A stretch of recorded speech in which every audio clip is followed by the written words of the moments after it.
All right, guys, what's going on? Welcome in. So we have some Jets news this morning. It's looking like Joe Douglas and the organization reworked and converted $14.8 million of C.J Mosley's base salary into his signing bonus and added 2 voidable years to his contract. Basically, what this move means is that it's going to open up $11.9 million in cap space for 2022. Now, I think this was... I think a lot of Jets fans probably saw this coming, a restructure in some way or another. They couldn't roll into the season how the Caps situation looked beforehand. That was just obvious. Now this move gives the Jets some flexibility to add another piece, to maybe make a trade at the deadline. If another starter goes down for the Jets, the team isn't backed into a corner with no financial flexibility whatsoever. Okay, this move opens up a lot of doors, opens up a lot of opportunities in the future if need be. Now, look, C.J Mosley, a great player, funny enough, coming off, in my opinion, his best season as an NFL pro, over 160 tackles, which is crazy, 2 forced fumbles, and 2 sacks. And I know there's been some conversations amongst Jet fans, despite Mosley's great numbers, hey, maybe he's going to be a cap casualty in the future. Not saying this year, but just moving forward, because the cap hit is so high. But with this move, it makes it not as big of an issue because things can be reworked, things can be restructured. And I mean, we hear the joke all the time, like the cap is not real and everything like that. I mean, the Saints were, millions and millions of dollars over the cap limit this season. And with just a couple of moves, they got it under and actually had some space available to them. So, I'm happy that the Jets were able to get this done. Again, open up that flexibility. But now we look towards the future. Who are some current free agents out there that make sense? There's a handful of guys that I feel like right off the bat maybe fit based off of depth, based off of system, based off of the current depth chart. Let's look at tackle for a second. We have 3 on the 53-man roster. 3. 2 on the practice squad. The 3 that are on the 53, Max Mitchell, Dwayne Brown, George Fant. I like all 3 of those guys, but hey, if the Jets go out and sign a veteran tackle, I'm not going to be sitting here shocked like, oh my God, what did the Jets just do? This is crazy. I think it's pretty expected. I mean, we take a look at some of the tackles still out there. Eric Fisher, okay? I believe Eric Fisher can still play at the NFL level. Darrell Williams, ex-Buffalo Bill, and, he's a guy who actually played at a really high level for the Bills in recent memory. Nate Solder as well. Are these tackles elite?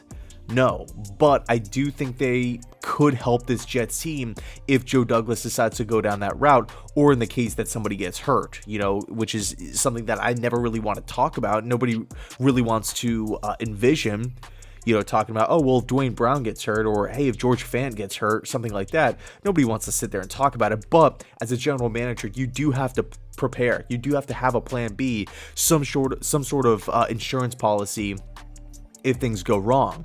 A couple other players, D Ford, Jaquiski Tartt, Terrence Brooks. One name that's really interesting here is Tashaun Gipson.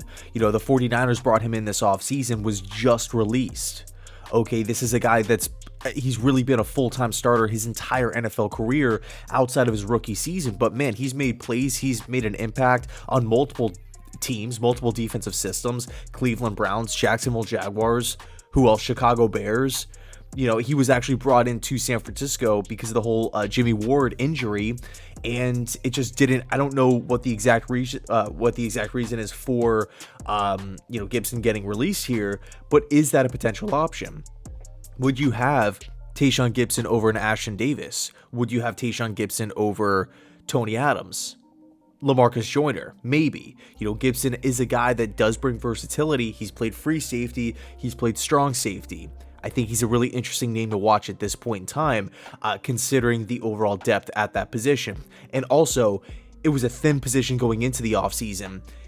Looking at the roster right now, Jordan Whitehead, LaMarcus Joyner, I like the starting group, but behind them, I'm not really sold on the depth. We just haven't really seen the production that a fan wants to see. It's not really an issue for Adams. He's an undrafted rookie. But when it comes to Ashton Davis, I mean, he's been in the league for a couple years now. We need to see some sort of production if he in fact gets in the game. Maybe it's not a free agency acquisition though. Maybe it's a possible trade. I think Andre Dillard is now off the table. Tevin Jenkins is also now off the table, looking like he's going to be the starting guard for the Chicago Bears moving inside. But what about Chuck Clark from the Baltimore Ravens? 6 foot, 205 pounds, a full-time starter the last 2 years for the Ravens. They're obviously set at the safety position. I think they're one of the best duos in football, in Kyle Hamilton, newcomer from Notre Dame, one of my favorite players, and of course Marcus Williams, a guy who the Jets were close to acquiring back a couple months ago. Chuck Clark has requested a trade. Could he be an option for the Jets? This is a guy, again, he's seen a lot of football the last 2 seasons, much like Tashaun Gipson, a versatile guy, free safety and strong safety. He could fill either one. Pretty productive last year, 80 tackles, 2 interceptions, 3 tackles for loss.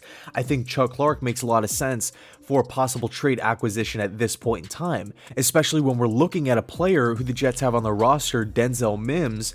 Maybe he makes sense. Maybe it's a player for player trade. You know, I feel like that's really rare these days. The last one that I could think of, I could be wrong, but the first one that pops into my mind, LaShawn McCoy for Kiko Alonso years ago, back when Rex was with Buffalo.